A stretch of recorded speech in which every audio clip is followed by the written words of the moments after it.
So, hi everybody. I'm going to show you this world I get into. And I'm going to create a doorbell. And it looks like this. See it? And let's see here. Oh, what? I didn't notice I had two.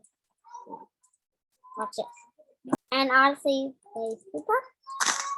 And also step one is you just place 2 blocks, and then step 2 you place this, and step 3 you walk back and place the door, and step 4 you place the button right on the block, and then third step you put this link here. Fourth step you put the bell here,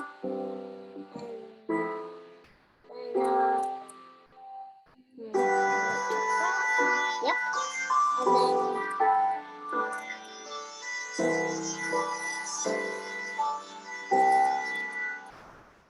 And seventh step you put the cool, right? Bye.